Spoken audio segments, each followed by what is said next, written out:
Hello, everyone. Welcome to the Tucson channel. Thanks for joining us here once again. It is April, and it is McQueen month. During our clans calendar, 1 month, one clan, all throughout the year, all the Clanhattan clans. And with me today is Jacob Queen from Athens, Georgia, in the United States. He's had his nose to the McQueen Trail for a long time now. He's agreed to come on and share what he's found with us. Um, I think we probably all know there's two trails you can follow these days, the genealogical records and writings and family, histories type of trail, and the DNA studies, which are also quite helpful. And sometimes they overlap, and sometimes I suppose they don't. Thanks for joining us, Jacob. No problem. Thanks for having me. Your surname is Queen, and I'm learning more and more through what you do that are talking to you that that's one line that seems to just not be haphazard. Some people dropped it and some did, and it's an actual line you can follow. Yes, there's quite a few Queen lines. A lot of them have dropped the Mac Hmm. from the Anglicization over the years from the colonial period Right? and the demonization of the Irish during the 1800s. And Okay. then there's also a lot of the Quinn families that were already known as just Quinn before they immigrated over here. And when Yes, they anglicized their names were quickly just put as just Queen without a Mac. I see. Mhm. I get you. Yeah, And there's quite a variety of them. is there, right? I know that like you say, demonization of the Mick or Mac, I guess stigma is really what it was, part of this. Unfortunately, yes, the English had their ways. The victors like to write the history books, but we like to keep our stories and our histories written down, and we will make sure that we will keep up with all of our clans. I think that the Queens and the Sweens and the Quins all share some rich history together as Galloglass warriors. For example, this artistic depiction behind me is Yes, a Galloglass warrior from yes. the 1300s, probably, or 1400s. And I've been studying my McQueen history. My McQueen histories come from John McQueen, a Covenanter from the ship Henry and Francis of 1685. He Yes. set foot in America in Maryland, but we've immigrated down through North Carolina and settled here in Georgia with the Walton County McQueens. And I think that from what looks of our DNA studies, my line matches with most of the other McQueens and Quins who come from the Isle of Skye. And what's interesting is how it lines up and matches with many of the other groups in the Clan Sweeney and even the O'Quinn studies. It's very interesting to see how certain groups overlap or completely miss each other, kind of like you were saying. Right. So Quinn does come Think into it here and there. Quinn. Yes, yes, it sure does. So there's some rich history of O'Quinn's in Ireland. There's about four different septs. Let me see if I can find my paper on it.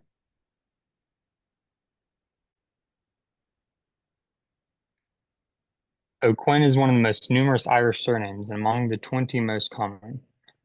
It comes from four different main septs, two in the north, from which the tribal names of Unio come have long associated with them with the Gwens of Antrim, and the other clans associated with Tyrone. These septs claim descent from Coin, a great-great-grandson of Niall of the Nine Hostages, who became over time one of the great fighting forces of the O'Neills in the wars against the English. Hmm. The third main group of the Quins is from Leinster and were a very important sept, often called the Quins of Annally or of Rathquin Castle in County Longford. They are cousins with the O'Farrells and were put out by the O'Farrells in the 1400s. And those O'Quins ended up taking refuge in Northern Ireland and got involved with more of the Galloglass ways during that time. Right. There's also apparently a fourth O'Quinn group in Ireland from the Castlebar area in County Mayo. Um, there is a major Dalcassian branch in Thomond, and they're trying to like figure out genetically the where it's originating from. There's not many left from that branch. It doesn't seem. So, but what's interesting is the ones from Antrim and the Glens in northeastern Ireland, those are the ones that I match up with the most. Us, Okay. the McQueens from Skye. And it turns out from my research with the McDonald's, who everyone knows as the Great Lords of the Isles, Hmm. they were a very rambunctious bunch throughout the Middle Ages. They were the literal progenitors of all of the Galloglass, pretty much. From what I can tell, uh, I'm pretty sure us McQueens from Skye might be a Quinn group from the Glens that was brought up during a marriage between Margaret Bissett and John Moore Tanister, which was one of the sons of John, Lord of the Isles from Oh, 1380. Margaret Bissett, when she married John, apparently from the Bissett region, he received a dowry from her side of the family from Ireland of all of Rathglen Island and the Glens of Antrim. I believe that might be where our planet Cuheen sept, oh, as it's known in Skye. I think that might be where it originated because it was found just within another 100 years without throughout all of the Clan Ronald North invading Skye and the southern East up into Northeast, where we end up finding the first records of the Skye McQueens, Finley, Gilroach, and uh, what is his name? Angus Moore, son of Finley. ah, now I know. I think it was it yourself that sent me a message that said you couldn't believe that Ravon McMilmore was mentioned in conversation. Was that you? Yes, I've been studying a lot about Roderick's side for a while because, for a long time, my McQueen ancestor, John the Covenanter, he didn't come from Skye from the records that we have of, which is very interesting that there's actually a Skye Coryboro connection that most people don't realize that there is. Right. Huh. Um, Roderick came from Moidart from the clan Ronald Gallaglasses, I believe, Oh, is that right? and from Amy McRory's side. Um, that's why his name was probably Rodri. It wasn't, Roderick is a poor Anglicization of it. You got to remember, this is back in the middle days of the Highlands. Yeah. It was at their peak. Well, Uh, his name was probably Rory, right. you know Yeah. what I mean? Are Not you? Roderick. Yeah. Huh. He's a great figure. He was apparently trusted from the clan Ronald McDonald's through the marriage of uh, the Macintosh, what was it? Malcolm Beg Macintosh, the 10th of his ilk, Yeah. who Tomorrow. married who married Alan McDonald's daughter, Yes. Mora or Moira. Moira. Yes. Yes. Okay. When Roderick and his men traveled to Coryborough, they stayed there, they settled down, and they founded the Coryborough McQueens after a while. But it took them a good almost I think to the 1600s, really before it was known as the Coryborough McQueen. So it was a good 200 years. Hmm. In that time, there was really just known as the Clan Ravine.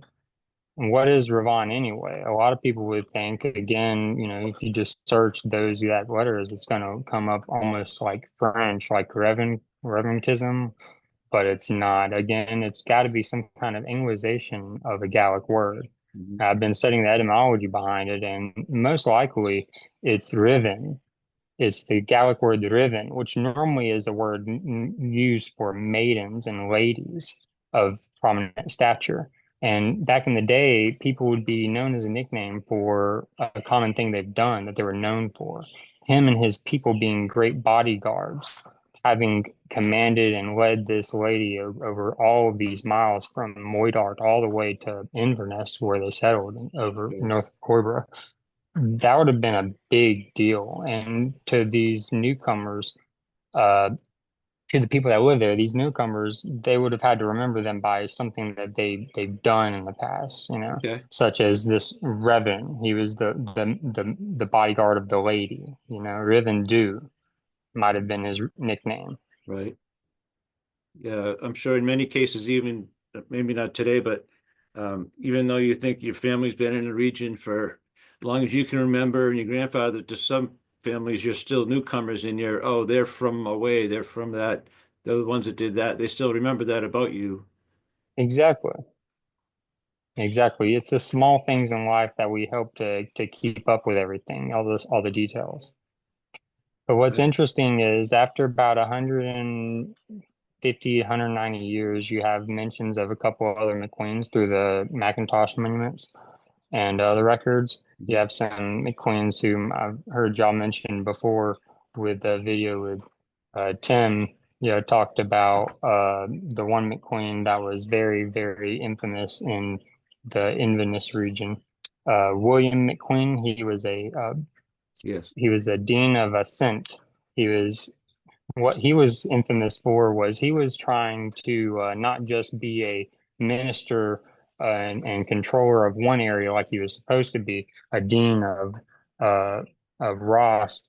Mhm. He was trying to go over to I can't remember where it was off the top of my head, but he was trying to go into other regions and he was taking people's houses and taking their stuff, making them like give him food and just put him up in his house, kind of like how the Galloglass would do back Ah, in the day.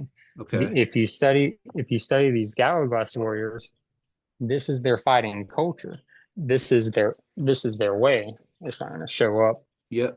I've got this book here. It's a really great book. You've got to look it up. Or anybody that wants to read or learn anything about the Gallagher, get this book because you will learn a lot. This is how I got on the study to realize that the McDonald's are the progenitors of all three of the main branches of the first Gallaglasses. The Ah, very first Gallaglass we have on record was a dowry from the McRorys who where Amy McRory and the Clan Ronald, where Roderick come from. The okay. Yes. McRorys, 300 years earlier, they had the first Galloglass marrying to the O'Connor family in Ireland, and they gave them 160 men. Like it was just no problem. And that was back in the 1200s. Wow. Now, it's wonderful to hear the word Galloglass, for me at least, intermingled with Clanhatton and all these other stories and histories I've been talking about for a long time now. It's fantastic because I knew that was in there somewhere, but no one ever says it. And Yeah, thank you for this, no Jacob. This is problem. fantastic. That's got to be where some of it comes from Hmm. because again we were known as the great bodyguards for these bridal trains for these toshers as they call Yeah. it in the Gaelic. A tosher is a dowry. All right. Uh, so that was like one of the first ones between the McRorys and the O'Connors. Um, so that introduced some Gallaglass into the McRory side, not just on the McRory side, but on the Clan McDowell side, which when they went to Ireland, they were, their name was McDowell with a W, Okay. but it's from Dougal, the first son of Somerled, Oh, yes. over Clan Ronald. From the Clan Donald itself, brothers of Angus Ugg, where Anya Kahane come from, we have the Kahane dowry warriors who come in the 1314 or so. Hmm. We have under Alistair, brother of Angus Ugg. He went on into Ireland under the subservitude of Edward the Bruce after Robert the Bruce and them. And they Yes. were invading with Ireland and working with them Gallaglass wars against the O'Neills and the O'Briens for, I mean, a couple decades, back and forth, back and forth. I Yeah. imagine that might be another place that, some of these people might have come across the field from, Yes. even before we got down to Margaret Bissett 100 years later at 1400, year Hmm. 1400, marrying John Moore. And then that's where for sure a clan from the Glens of Antrim come from. So there's a very rich place in the Isles of at least five or six different marriages of just the O'Donnells and MacDonalds McDonald's, all the different various forms of them, for example, however many there is, all marrying in with these Galloglass clans, mostly bringing people from Scotland to Ireland. Not really as much from Ireland back to Scotland, but there are some because you need retinue to bring, for the few marriages, like we just mentioned, where we just had Miss Bissett going to Scotland. So most of the Galloglass was active in the 1500s, and that was in the 16th century, as we call it. Mm-hmm. It's really just a matter of me tracking down that these clans in these earlier days around the Scottish Wars of Independence and a generation earlier, Mm-hmm. that's when the true origins of most of these big clans come from. There is a, let me think, there was a Campbell, a McDonald somewhere that married into the Campbells. You know how many men they gave the Campbells? I mean, the Campbellmans gave the McDonald's Mm-hmm. 1,600 men, Wow. a whole 1,600 men as a dowry. My goodness. It's astounding. Because the way they would do it is it was just a matter of, okay, I have X amount of acres of land, Mm-hmm. and I have X amount of different septs and names and men for sure, different villages on this land. My daughter's getting married. I've got to come up with a good dowry so that the new hunk papa on the other side of the family is going to be in good favor. Right. We're going to be in good favor. Pulls out two men from every one of his counties, every one of his villages. That means that Okay. they had like 800 different septs. That's crazy. The Campbells had a lot of power in the early 1300s. I thought you were going to say they'd send a whole unit together that already knew each other, but rather than that, he would sample from a lot different Yes, ones. that's how the Galloglass would do it. They would really just sample from across their entire field, such as the Dowry Warrior study that proved that some McQueens were in the original O'Kane uh, uh, warrior train in 1314, because they've done a genetic study that traces it down to I think it's the S588 SNP, which is Mm-hmm. right under the S602 or S603 rather. Uh-huh. Those are right there with the rest of the O'Kanes. So they assume they could put together that obviously maybe out of some of those people, some of them are going to be real O'Kanes, just like the rest of the Canes further on. And Yes. they've noticed that a lot of these similar ones that have branched off, they've have all of these other Galloglass names like the Queens, Moores, and Sweeneys. Uh, it's really astounding how the genetics have allowed us to really piece together everything so rapidly just in the past 15 or 20 years that it's come out. Right. I can see where if they're forming a Galloglass unit, you really didn't want these guys to have a lot in common that they could go home about or something or anything about. Right. I mean, that's sort of a thing you want. You want them to have you in common and leadership only. Precisely. You want the only thing in common to be your your loyalty. Yeah, right. And they had some, we could spend three segments on this Galloglass. Oh my God. They had some, I know, they right? had attendants or something, I suppose, too. They say that at least. That they might have had an attendant warrior with each, or attendant for each warrior type of thing. A squire. Yeah, that's one of the rules about the Gallagher that I think is why some more septs and families from Ireland come into Scotland at the time, not just before the Wars of Independence, but between the Gallagher times, was Hmm. because the constables were going over there fighting. The leaders called constables. They'd have Oh, okay. normally anywhere from 40 to 80 men under each constable. Um, you would have constables going over there fighting, and a lot of them would lose many of their men. But you're over there in the middle of Ireland, and Ireland's been going through so much Mm. bloodshed between kin and kin for thousands of years that there's plenty of orphan boys tired of the farm life, Uh, tired of regular life, just willing to do whatever, just run away from home and just go learn the sword. And they would just pick up the trade. They called him a cairn, hmm. the Galloglass cairns. Okay, I've heard that term. Yeah, I think they would normally have 1 to 2 cairns per Galloglass and 60 to 80 Galloglass normally per constable. Hmm, fascinating. Now, what in general are the haplogroups? If we can t touch on that, the Y-DNA haplogroups are. Is that something that's the right topic for us right now, or what do you think?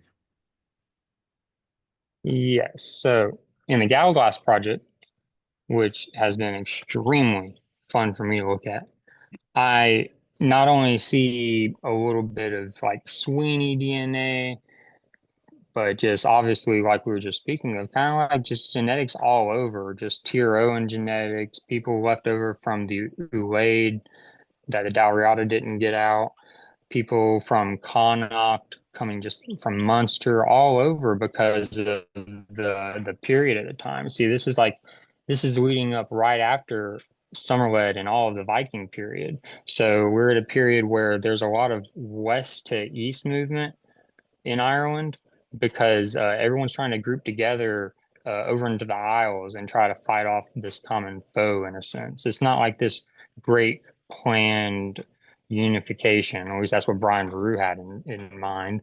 No one else wanted to get behind it though, because we're all Irish and Right. got our angriness in us. You know, we like to fight. But what I find great about the Galloglass project is that there actually is a bit in here. There's one group called the Great O'Neill's Galloglass of Tyrowen, and there's actually some genetics in there that match up with some of the genetics in the O'Kane dowries. Okay. So that kind of makes sense. You know, it's kind of what you would expect. Then I think there's also if you look on the Galloglass DNA project on Family Tree, there's these other groups. I can't remember where it is. It's the one of Tyrconnell of O'Donnell's Gallagher. The Patrick Sweeney and James Sweeney lines, I am a DNA test related to on my 23andMe DNA that I secondhand uploaded to Family Tree to double check it. Yep.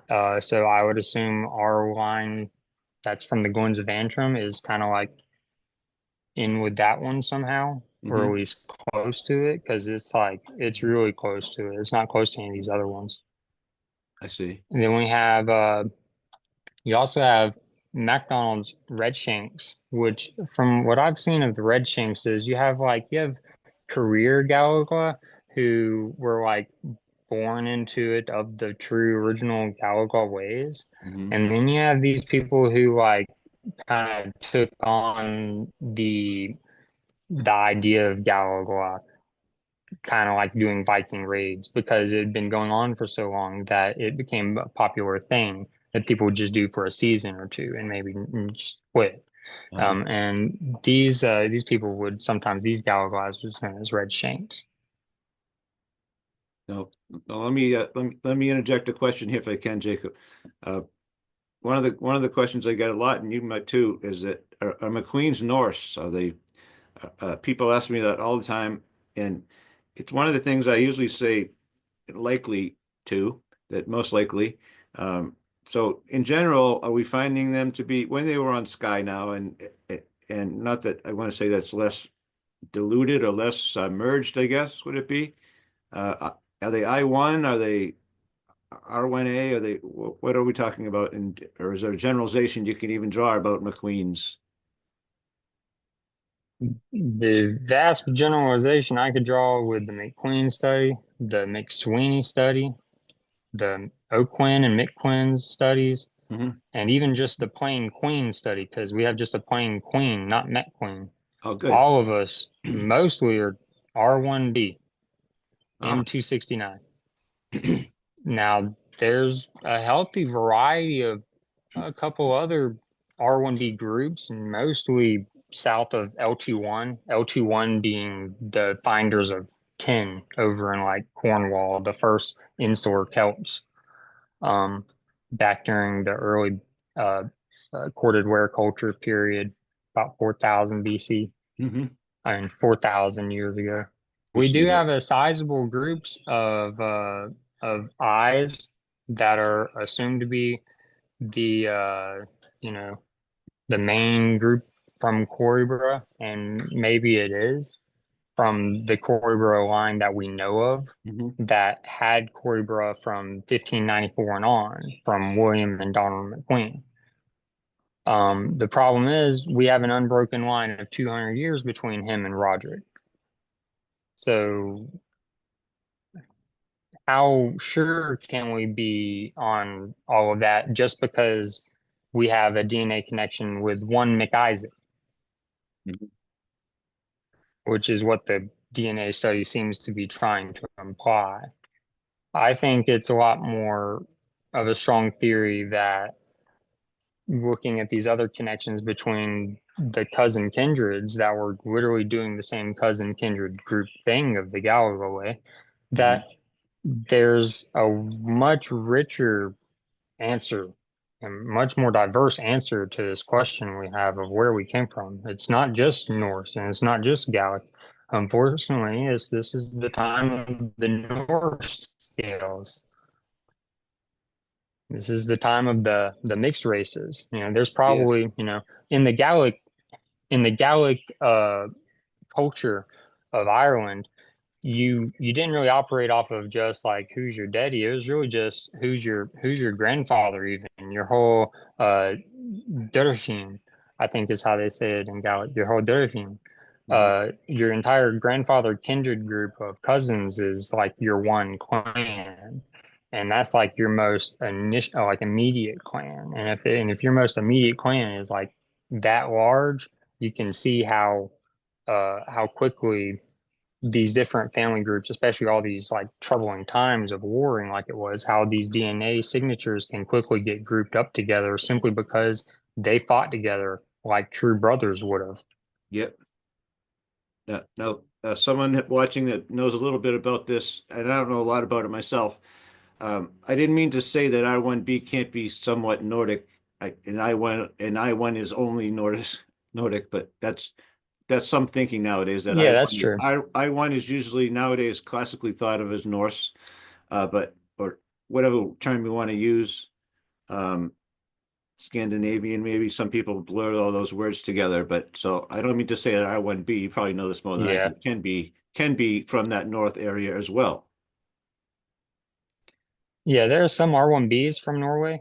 Hmm. They're going to be like really far back because even R1B is so far back and it's like 30,000 years ago or more.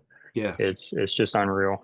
That's why looking at the closer picture of everything, like most of us from the different Queens, Sweeney, Quinn, a lot of us are close to like the L21, DF13 and below.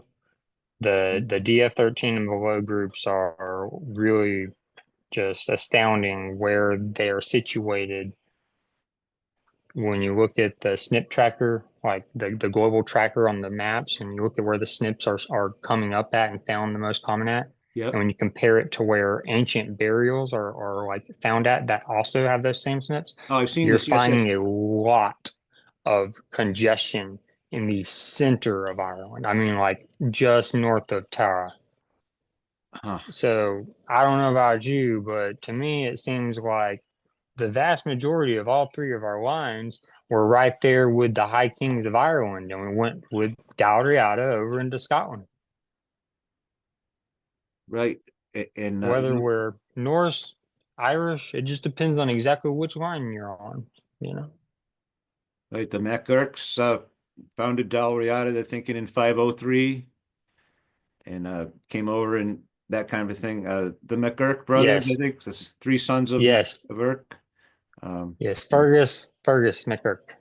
you can't say many things without saying those three brothers, and you really can't. They're the Yeah, hatchlings of a they're big a great nest one. of things that are hard to pull apart and put back together. But I see you've done a lot of that yourself. Yeah, yeah, I have. Yeah, I've been studying this in my free time. just on and off for about 5 or 6 years now. Yep.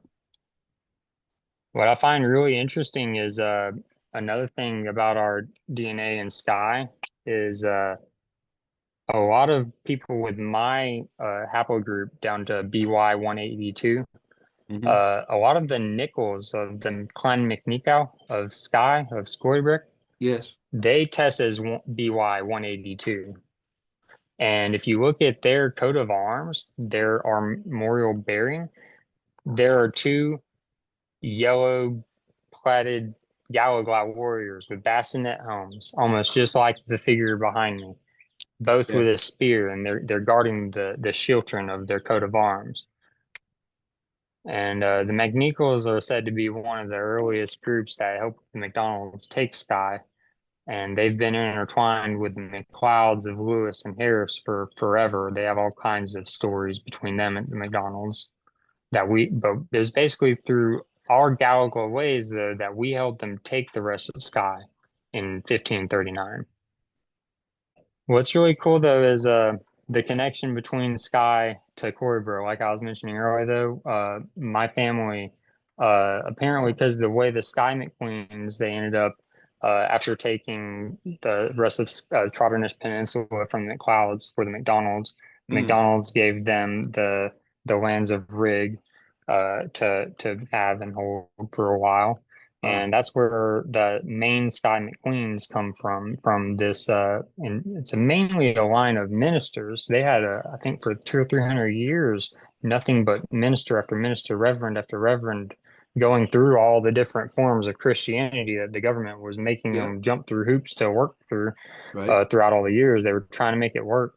But we have a Donald McQueen, born around 1615, Mm. who is son of I think it was Hugh, and he is the Donald McQueen, I believe, that is parson of Petty, found in Coryborough, found during the Clang Hatton uh, Oh, yeah. bond signing.